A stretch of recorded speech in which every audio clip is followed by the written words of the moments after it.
This is Nicole Whitney, News for the Soul, life-changing talk radio from the uplifting to the unexplained. News for the Soul is now in its 25th year of broadcasting.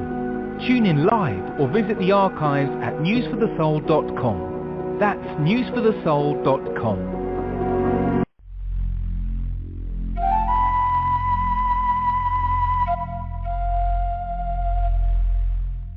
Hear all of our previously aired broadcasts of News for the Soul online at newsforthesoul.com. Now let's get back to the show.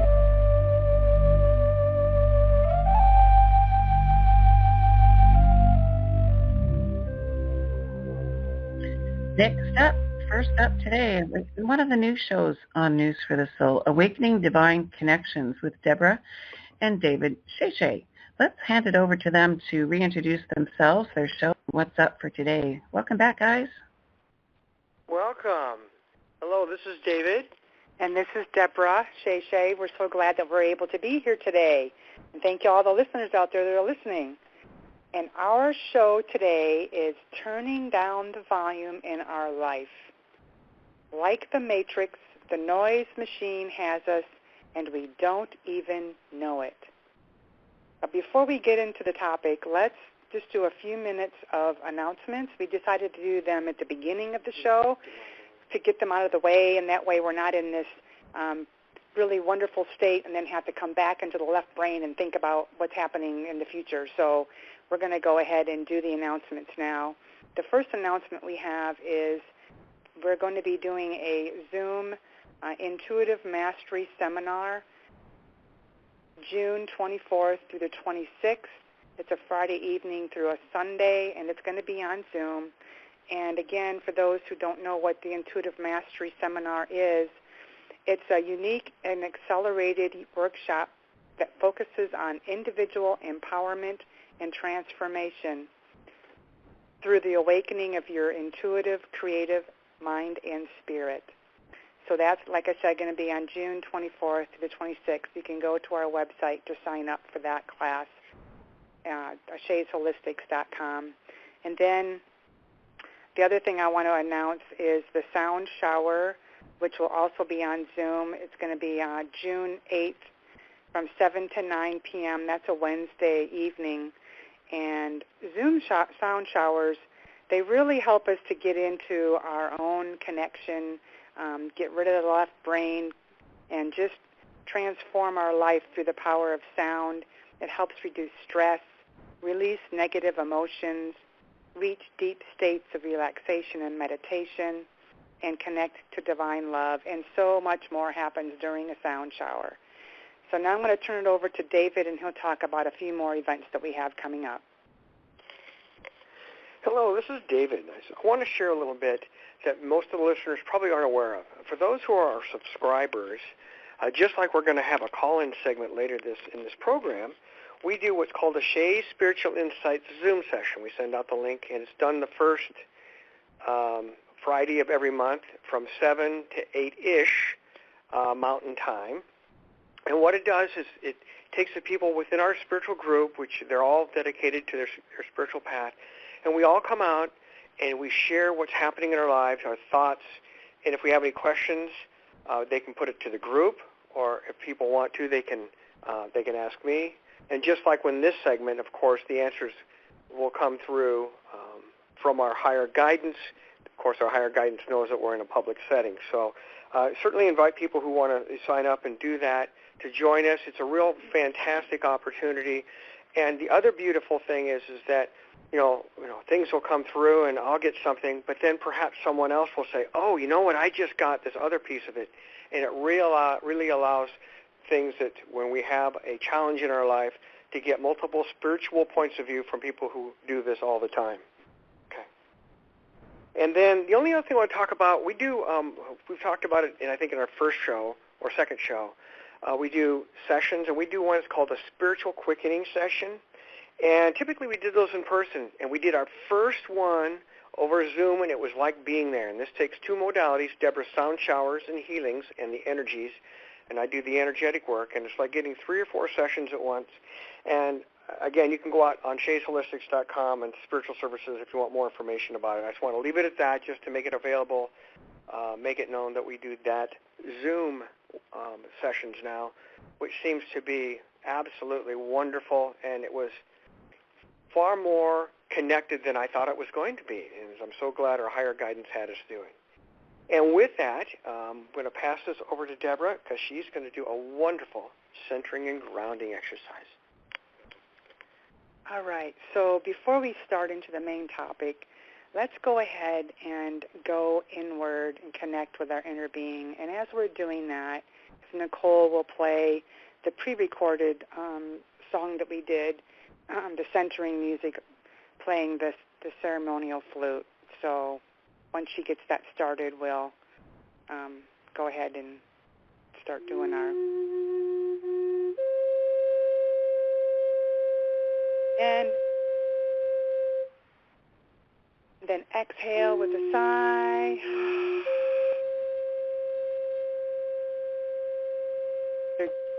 In and hold it.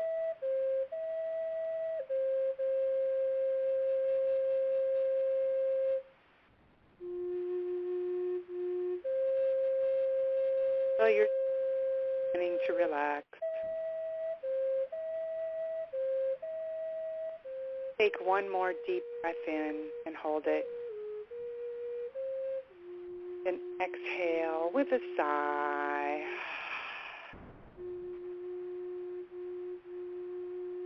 Just connect that inner being that you are. Be present in this moment.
All right, bring yourself back out, centered and grounded,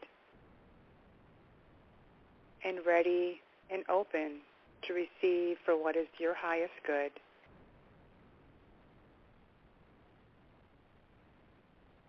And now I'm going to pass it back over to David to start talking about our main theme of our program. This is David, and thank you, Debra. As she said, the theme of this program is turning down the volume in our life. And so what is that about?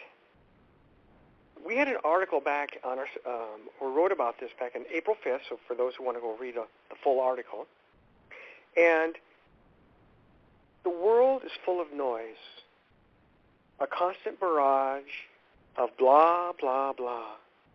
The noise, the tweets, the news, the ads, the texts, and so forth. The noise, like the Matrix, the noise machine has us, and we don't even know it. And one of the things that we've noticed that is a real focus of that noise is our cell phone.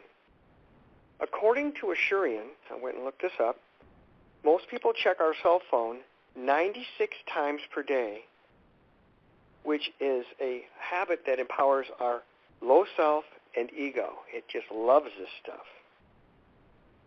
And why does this happen? Well, the noise gives the left brain something to do, to process.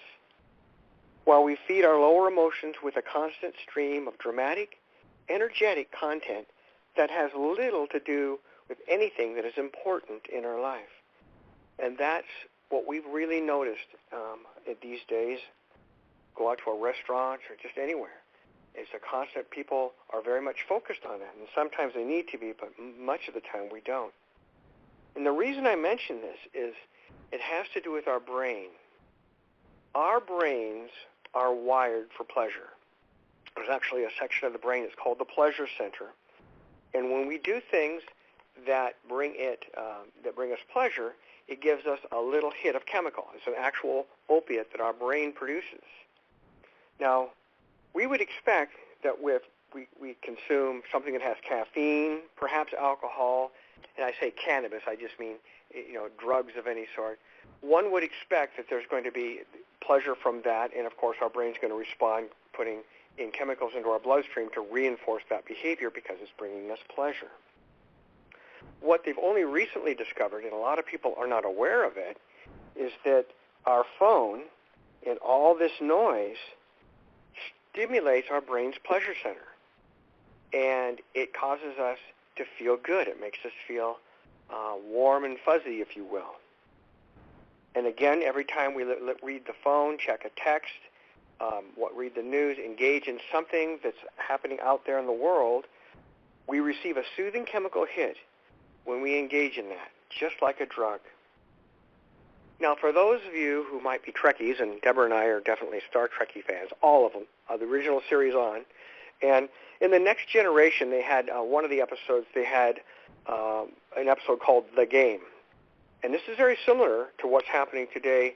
When you say cell phone, we're just using that as an emblematic thing. It really does epitomize this whole thing, the noise. Anyway, the game, if they played it, it caused the brain to give the person a hit, and they became addicted to it. So much so, and of course they dramatized it, as they always do on TV, and people were just absolutely addicted to the game, and they would do whatever they had to do to play the game. Little do we know, though, that's also kind of happening to us. Now let's talk a little bit about why that is. And to do that, we need to talk about the subconscious. The subconscious is the domain of habits. It operates like the software concerned only with its earlier life programming. And what I mean by that is that our earlier life programming from our childhood, and for those who believe in past lives, those things that we brought into this life, but from wherever it came, that programming comes in, and the subconscious's job is to maintain that program. I often talk about it in the posts. It's like operating software, the BIOS of our computer system. Our computer software, as many of us know, is not particularly concerned with whether a particular way the software operates makes us happy or sad or healthy or unhealthy. It operates the way it does, and if we want to get whatever it is we want done, we have to do it that way.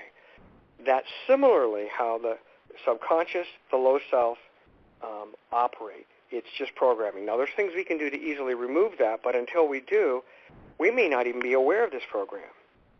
So again, just like that software, our subconscious is not concerned whether the habits that we have make us happy, sad, healthy, or unhealthy. It just means to maintain it. And it was a social protector in the past, but it can also be very much something that causes us not to move beyond current patterns. Now, keeping in mind the brain's pleasure center, remember that chemical hit, reinforcing a habit, in the subconscious, seeing that we have a habit that we're doing, and then, of course, it builds upon that. What happens is we resist, we feel anxious, uneasy, possibly jittery. We may emotionally feel that something is wrong, like if I haven't checked the phone, I haven't checked the news, whatever the particular behavior is, we're getting jittery because our body hasn't had that chemical hit from our brain, that opiate. When we comply, again, we get a little chemical hit that makes us feel warm and fuzzy. And this is just part of the brain's normal programming. This is nothing new. So with that in mind, with this habit that is maintained by our left brain, which is our mind, And, our mind likes to put things in boxes and measure things and look at it and figure things out and do its planning, along with the chemical hit, which reinforces our behavior to make us feel good, and our subconscious programming, which wants to maintain this and then reinforce it even more strongly. Wow. And for those pursuing their spiritual path, this 96 phone checks a day keeps us from focusing on the important things and focusing on unimportant things in life.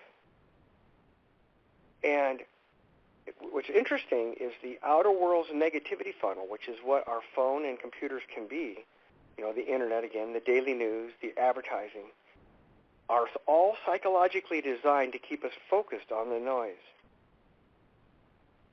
Again, which makes us feel like we're really accomplishing things when we are involved with that. And we'll talk a little bit about that, because as we listen and check the email and do these things and listen to the news, we're keeping informed, we're being active, we're doing our normal daily activities, and it really feels like we're accomplishing things, even though most of it, the vast majority, has little to do with what is happening and what's important in our own life. And that was brought out in a movie, and I particularly like musicals. I'm just one of those guys. I love musicals, all of them, the old Roger and Hammerstein ones from the 50s and 60s and beyond. And there was one, most of us may have heard of it, that was called The Sound of Music. And it was set in pre-World War II Austria. And the naval captain was played by Christopher Plummer. And he was talking to the Baroness, and they were talking about, she was telling him how important he is and all the things he does. And little did you know, obviously, if you've seen the movie, you realize that he was a lonely man, and he needed some company. And he said to the Baroness, "Activity suggests a life filled with purpose," which is what happens to us when we get engaged in all these outer things that have little to do with our life. The outer noise becomes our purpose, and we don't even know it. Again, that's why we said, just like the Matrix, the noise machine has us, and we don't even know it. Which I have I had one of the headings in the post that I had, which was phones, gadgets, and karma, which is kind of an interesting combination if you think about it. But when we focus on the outer noise, it's like taking on someone else's karma. It's like taking on someone else's problem and making it our own. We lose focus of our own life purpose when we do that. Now, with all that we've said to this point in talking about the subconscious, if it could talk and be honest, tell you what it's really doing, it would say, keep him distracted. Keep her distracted. So he or she doesn't start working on that smoking habit per se, perhaps. Helping the poor. Working on his low self-esteem. Perhaps becoming more loving. And on. The many things we all know that we want to do, but it's just much easier to be engaged with something else. And that brings us into what we talk about are shiny objects. Now, one of the things I want to talk about in shiny objects, they take all kinds of different forms. We used to do spoon bending years and years ago. I learned how to bend spoons. We've even done classes on it. And it's a very important skill, and I won't go into it with a lot of detail, but you learn how to center your energy systems and bring your energy systems, the chakra system, into coherence like a laser. It literally is the same thing. And when you do that, you can take spiritual energy and we can bend spoons. I even used to do serving spoons. And when we initially did this years ago, what happened was, at first it was about learning how to align our chakras so we could bend the spoons. And then the next 2 months thereafter, it all became about bending the spoons. These are the shiny objects. They can be spiritual, they can be regular, and the shiny objects or the distractions or the noise can also be the many things that happen in our life. And with that in mind, before I hand this over to Debra to do the next part where she talks about some solutions, let's think about that for a minute. Think about the noise in your life. What does it look like? Think about the noise, perhaps, take a few seconds, that you have from families and friends and acquaintances who want to always include you in all their drama. Who are they? from unnecessary work activities. You know, that 15 minutes we spend every hour playing Spider Solitaire or whatever it is.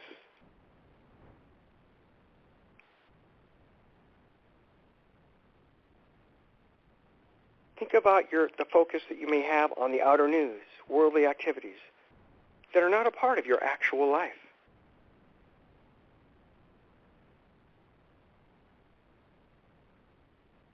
All right, now think about some from unnecessary habitualized home drama interactions. You know, the same ones we have with our kids, our spouse, our friends. We know we do it, yet we do nothing to change it. And finally, from the technology, gadgets, social media, and so forth. Keep those in mind as I hand this off to Debra, who's going to talk a little bit about the solutions, and they're quite wonderful. Here she is. Thank you, David. So now we're going to talk about what does turning the volume down look like? What does that look like? How do we do that? Turning down the volume in our life can be quite simple, at least in theory. You know, the old saying, it's easier said than done. Sometimes it can be very challenging, but if we're dedicated and truly want to change our lives, we will make it a priority in our life. As we remain dedicated to our life focus and spiritual pursuits each day, the outer noise will become quieter and softer until it becomes practically invisible to us. We'll realize that it really doesn't make that much difference to us anyway. So let's turn the volume down in our life. So what can we do? The first thing we can do is to become aware, just to be aware, but not involved, overly involved with what's going on out there in the world. It is important to be aware of what is going on in our community, country, and the world, but avoid becoming totally engrossed in the outer daily news as if they were our own to immediately solve or possess us through an unhealthy focus. With that, when we become less involved and we are able to still that inner voice, we'll be able to hear that inner voice. We'll be able to hear that intuition and be guided into what is to be done next. We will automatically know what we need to do. And I'll give you an example of that. Back in 2007, we had a house, our first house here in Montana, beautiful home, very, very nice. But Jeff and I, David and I, kept getting the message, sell the house, sell the house. And we're like, okay, sell the house. So we listened to that inner voice, and we sold the house in 2007. And then in 2008, the housing market crashed. And we were so grateful that we sold the house before, because we would have lost so much money, we would have been so far in debt, and we wouldn't have been able to pay the mortgage payments.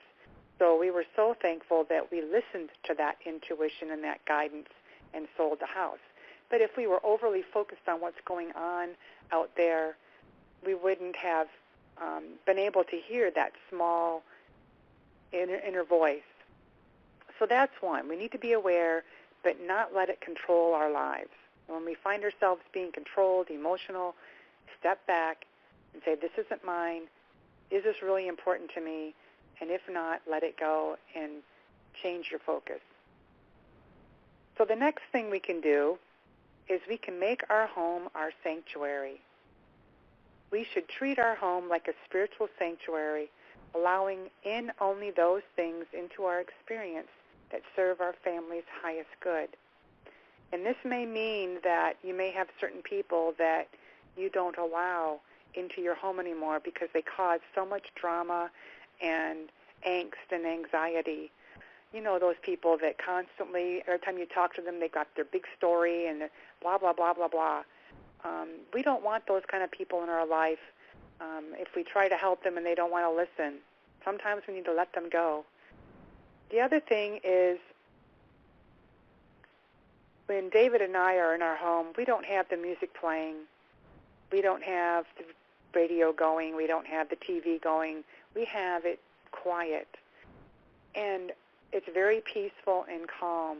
And because we're in this sanctuary all the time, when we go out into the world, like we go to Kalispell and do our shopping, we realize how noisy and busy, and we feel like we're being bombarded by all of this information and this energy, and we don't really want to be in that because we're so used to being in the peace and the calm.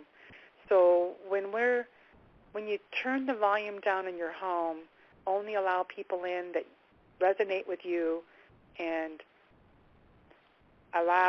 only allow things in that will benefit you, and turning down the radio and turning down the TV and the internet and all of that, you begin to become peaceful and calm and still, and then you begin to connect with your inner knowing and your intuition, and you hear that small, still inner voice that you couldn't hear before. The next thing that you can do is you can shift your focus. By shifting your focus from outer spiritual, outer shiny objects to what's really important to you, that's when things can happen. In just a few weeks, what seemed to be important before may hold little interest to us now. Our life becomes more calm and serene in the midst of the outer storms of the world. Why does this happen? Because our life becomes devoted only to those things that are ours to learn, to do, and pursue, leaving others to focus upon their life interests and challenges. When we focus on the positive, when we focus on what we want in our life, what is our passion, what is our path, our spiritual path, what are we to accomplish in this life? When we focus on those things will begin to happen. The next thing is service to others. When we allow ourselves to help others, we will also help ourselves. But of course, when we are to help others help themselves, especially when they earnestly seek that assistance, we are not to become involved with their problems. We don't want to take on their karma. So if you have a person that constantly comes to you and says, blah, blah, blah, blah, blah, and you give them advice, you try to help them, and then they come back again with the same thing, maybe it's time to let them go because they're not willing to help themselves. And we don't want to take on their problems by always being dragged into their drama. I've had a few people in my life that way, and I've had to let them go because they would drag me down. But the other thing is when we help others, we help ourselves. And by living with the volume turned down, allowing us to be laser focused on our spiritual path and growth and that of our spouse and children, while living in increased fulfillment and happiness, we will be able to feel that fulfillment and happiness. And David and I, we are doing this program because we want to help others find their connection to their intuition and connected to the divine and find their spiritual path and be able to get those answers that they're seeking. So that's why we are doing this radio show and doing the meditations and all the things that we do. So this is our service to others. And the last thing is be a living example. Look at your life and see, do I really live the talk? I say one thing, am I doing something different? People can really know who we are by just observing us. And so we need to really walk the talk. And Jesus and Buddha did those things. They lived their life. They lived what they talked. And that's what we are to be doing, living that truth. So with that, I'm sorry, I was just jumping in there. Go ahead. What were you going to say? Oh, yes, you're going to do the meditation. Yes, we're going to do the meditation now. Just a real quick reviewing what's happening in our life. So go ahead and imagine yourself living your life with the volume turned down.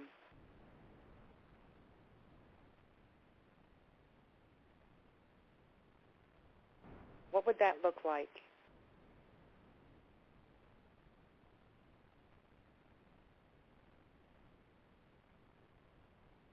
What about your home and your sanctuary? What does that feel like when you turn the volume down, when you turn off the noise? How do you feel?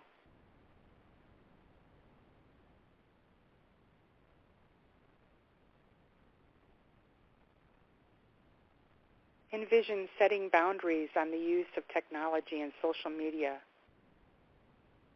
They're useful tools, but we don't want to let them control us.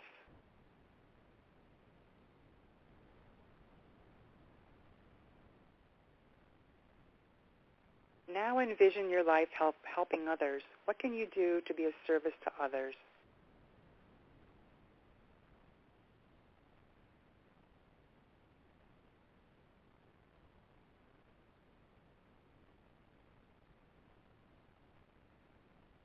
And now envision your life focusing on your spiritual growth and your path. What is it you want to do and accomplish in your life? What does that feel like? Now notice what feelings you are feeling and experiencing. Do you feel lighter when you turn the volume down in your life? Maybe you feel joy, peace, and calm.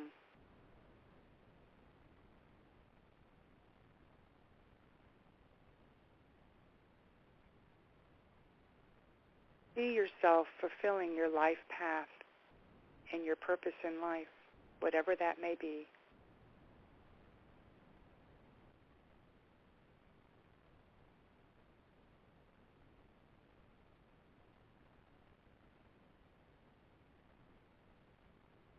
And as we turn the volume down in our life, we truly will be focused on what is most important to us, what we need to do in our life. And everybody else can do what they need to do. And when we do that, we are more loving, more open, more connected, and more living our spiritual being that we are. So now I'm going to pass it back over to David, and he's going to talk for a little bit more. Hello. Thank you, Debra. We're moving in to the call-in segment, and I haven't done this before, so Nicole's going to have to prompt us as to how this works. But before we do that, really like to echo what Debra said, that envisioning those things and becoming aware. Awareness is the most powerful tool we have, because once we become aware of things, we just naturally start adjusting our behavior toward the things that we truly want. Now, as I mentioned earlier, once a month we do a Shea Spiritual Insights, and everyone who goes there, they all already know this, but we felt, since this is our first call-in segment, that we should talk a little bit about how this works, at least with us. Now, Debra and I, our calling is that we believe it's all based on connection. I mean, our spiritual path. Our spiritual connection is what determines our spiritual path. We get our insights from our spiritual connection, whatever that is for us. We get our downloads, as a lot of people talk about. We get our connection to our intuition. Everyone has it. And what I found is a lot of times they're just not aware of it. Everyone can receive higher guidance directly. You just need to learn your own inner language. Think about it. How many times have you gone, for those who have friends who are spiritually adept and you trust them, and you go to them with a problem and say, listen, I've got this issue and here it is, and you share it, and they tell you something, you say, hey, I already knew that. Well, that is very often the case. We knew it, but we just didn't know how to interpret that thing that we got. So during this time, if you ask a question, your higher guidance, because I'll be working with your guides, your high self, angels, whoever it is that you have for your higher guidance, they may ask me to ask you questions. And I may ask you questions to explore your intuition so that you can connect with the answers that you probably already have. Now, I will answer directly as guided by your high self, which is, we call it as a shortcut as the God self, but it's the high self, guides, angels, etc. Now, keep in mind, they are fully aware that we're in a public setting. And so the answers they give are very often going to be abbreviated. And you'll get an answer, and you'll say, I wonder if David's talking about this. Well, if you're wondering that probably is what it is. If you need to have more information, you can send us something in a contact form, or set us up for a session if you want to do that. But for right now, that's how we operate. And Nicole, do we have anyone calling in yet? Okay, we're not sure if the board's working. You can hear me, right? I can, yes. Okay, so it's the lines that are calling in that I can't hear. So we'll try one, and if not, we'll have to just kind of cruise on by. 914, is there anybody there? What's your first name? Where are you calling in from? Hi, yes, my name is Catherine. I'm calling from New York. Ah, there you go. Catherine from New York. Hello, Catherine. Hello, how are you? Great, thank you. And yourself? I am doing very well. How may I help you? Have anything to share or ask, or both? I was really enjoying the show, and I feel it's so beneficial. The information which you were sharing, I think it really forces people to look at themselves instead of the external. So I really appreciate you sharing this information today. Well, you're welcome, and that's kind of our theme. Anyone that listens to us, this is, I won't call it our mantra, but it's pretty close. Yes. Wonderful. So, you have a question? I guess it would just be after listening. Am I on the path of helping people the most as I can in my life right now? Mm-hmm.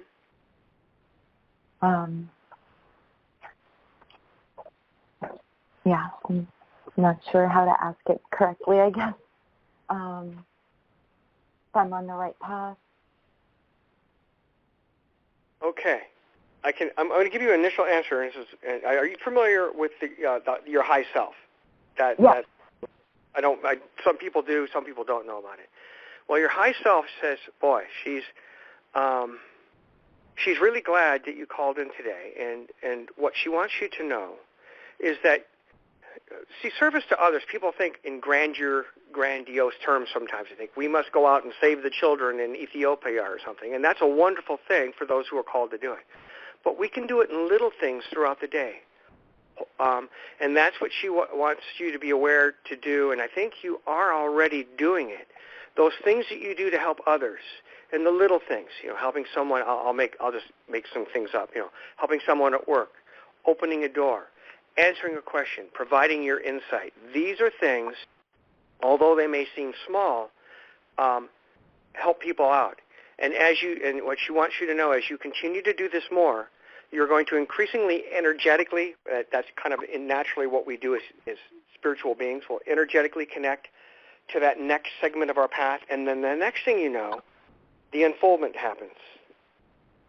And one of your guides, and it's a he, and he's not giving me his name, which is pretty common because they don't want me to get fixated or anything on that, is for you that when an opportunity comes up, and it's happened before and it will likely happen again, that even if it's slightly outside of your comfort zone, say yes when you would normally say no.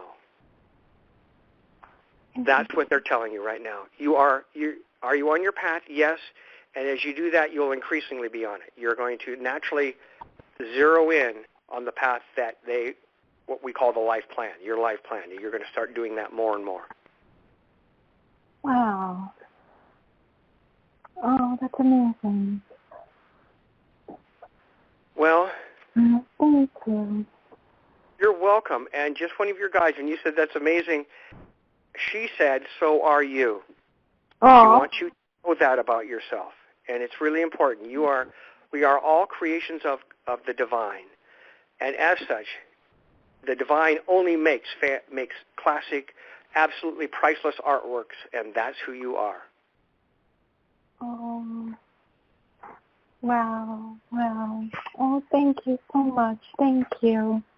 You're welcome. And this is Debra, and I'd like to share one thing. One of my things that I do, and, David had mentioned that it's the little things, and this is for everyone. When we are living our spiritual path and being true to who we are, we affect others just by being in their presence. Yes. And it's so important to just be who we are, be in love, and we help others just by being who we are. I'm a grounding catalyst person. I help grounding for people. Just by being in the room helps ground people. I don't have to say anything. So just know that whatever you're doing, even if you feel like you're not doing anything, you are, and you're helping people. So that's all I wanted to say. Wow.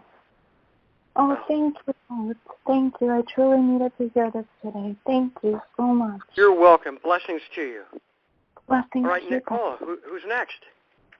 I've actually, now that we're got the lines working and they can hear me in the screening room, everyone else is just listening, and also you've got about 12 minutes to the top.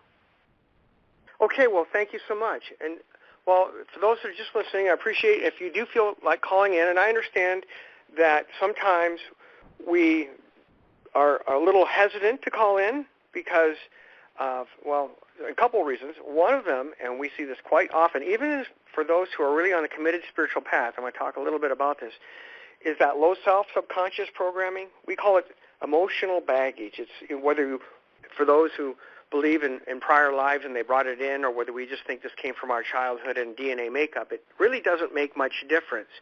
It's that part of us that is trying to maintain that old programming that isn't really truly who we are.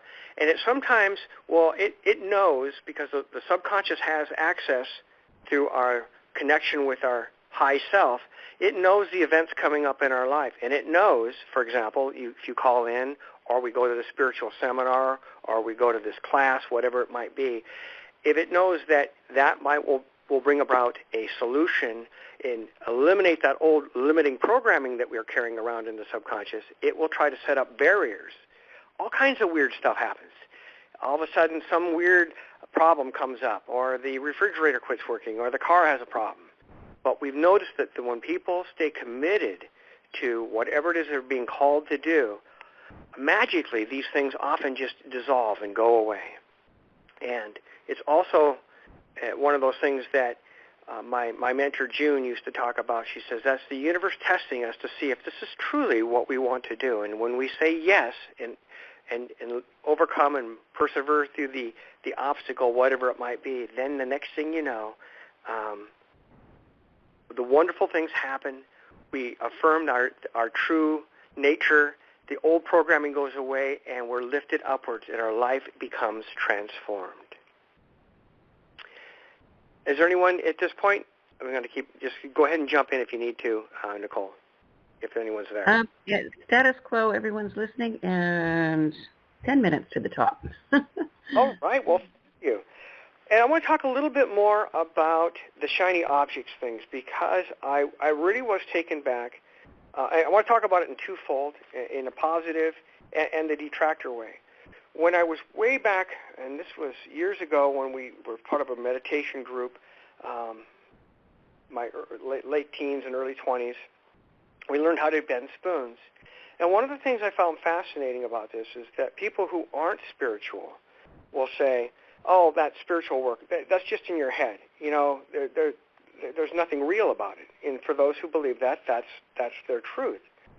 But what was interesting about this is not only learning how to bend spoons and using that as the example and centering our energies and bringing them about into coherence, when we can take and bend a spoon, that becomes, see, spiritual energies, this isn't just theoretical. This has an effect in the physical world in a very literal sense. Now, for those who learn this technique, the object is to use that same technique in your spiritual practitioner work, your spiritual work. You become incredibly more powerful when we do that. But the problem became, as I mentioned, that after we learned this technique, and that was wonderful, for the next 2 months worth, it was a weekly meditation group, the next 7 or 8 meditations, all we could think about was bending spoons. We weren't thinking about spiritual. We weren't thinking about how it affects our energy. We just thought how cool it was that we were twisting these spoons or bending the tines on the forks and that sort of thing. And once you learn how to do it, it becomes something that the low self and the ego absolutely like. It's like the special effects in the movie. And that's where the noise comes in, because what that does is it feels good, and as we get involved with it, it feels like it becomes almost part of our own life, yet it has little to do, as Debra said, with what really is important in our spiritual path. So shiny objects come in many forms. They can come in the form of a text, the news, Facebook, whatever it is. It can also be spiritual when our focus goes off our own spiritual growth and gets fixated on that outer phenomena thing. Debra, do you have anything to add? Yeah, it's not that spiritual pursuits aren't positive, but the trick is to be connected to our guidance and our intuition and be guided to take a spiritual class when we're being guided and said, oh, everybody else is doing it, I need to do that too, kind of thing.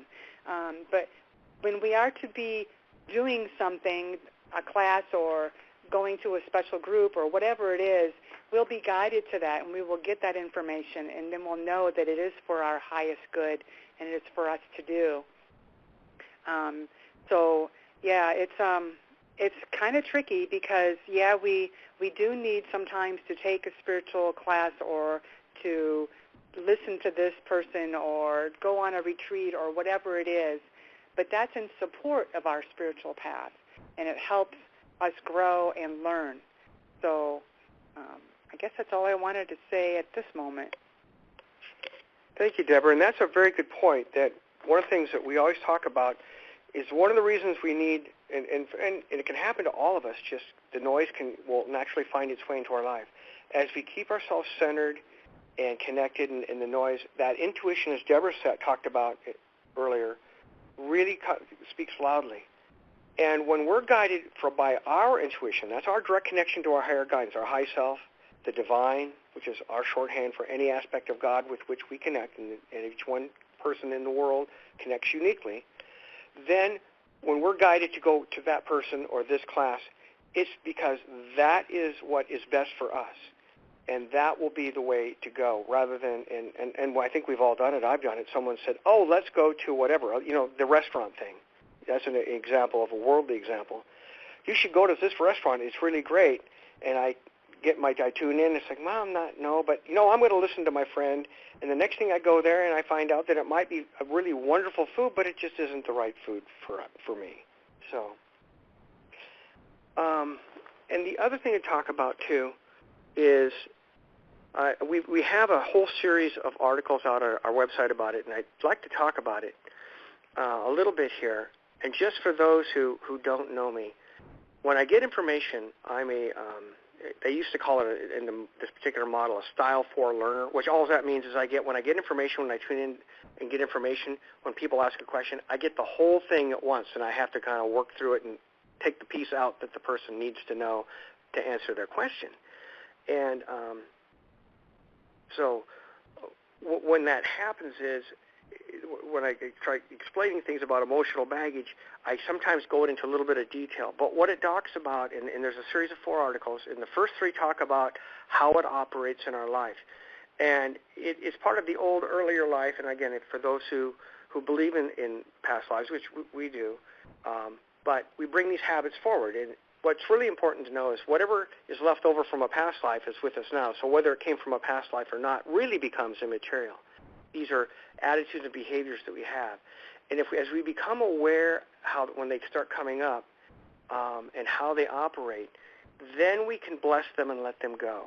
And we have some grounding exercises out there on our website that help connect us with Mother Earth. And so as these things come up and into our energy field, what can happen is whatever the attitude or the emotion or the behavior that was associated with that event can come up, or feeling it, and we're thinking, oh, man, I'm feeling sad or angry or whatever it is. If we use the grounding techniques, we can allow them to get pulled into Mother Earth and transmuted into light. That's one of the techniques we use. And with that, I just wanted to share that. It's out there. It's a good thing to become aware of how it works. And the final post on that talks about a person that shows what happens in real life when emotional baggage comes up, and you might find it very useful for yourself, but only if you feel called to do it. And with that, I'm going to pass this back over to Debra, and she's going to do the closing. All right, thank you. We thank all of you who are out there listening, and thank you for our caller. It's wonderful that we hear people and listen to what you have to say, because it's so important to confirm what you're getting and the questions that you ask. They're all important. So as we said, as we turn down the volume in our life, we would truly become more peaceful and calm and joyful, and have that intuition and that connection with the divine, and be able to become aware of it and know it. So just review in your life, when you can, the things that you can turn down in your life to help make it a more peaceful, joyful place for yourself. The other thing is we want to talk about our next show, which is going to be using your intuition. Intuition is possibility thinking. We often speak of the power of intention. Using our intention can set our life path in motion toward our most sought-after goals and dreams. The same is true of intuition. When we use our intuition, we will be able to follow our life path and our pursuits and have that fulfillment and that sense of purpose.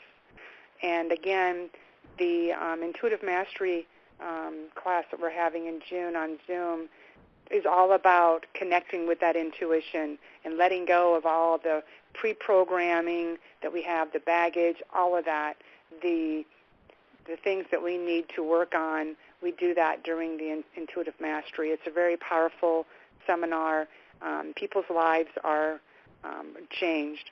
So we hope that you enjoyed our program today, and we look forward to seeing you next time and talking to you. Until then, blessings of the love and divine. Blessings, light, and love. We'll see you next month. Thank you all.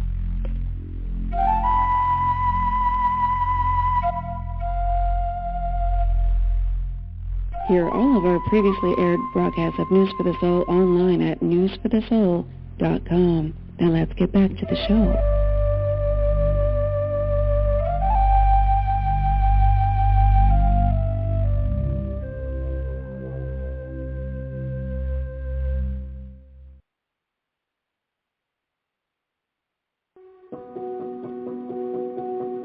You're listening to News for the Soul, life-changing talk radio from the uplifting to the unexplained since January 1997. We began our 25th year in broadcasting in January 2022, and we're just getting started, exploring the edge of human consciousness and possibility on planet Earth with founder and journalist Nicole Marie Whitney at the helm.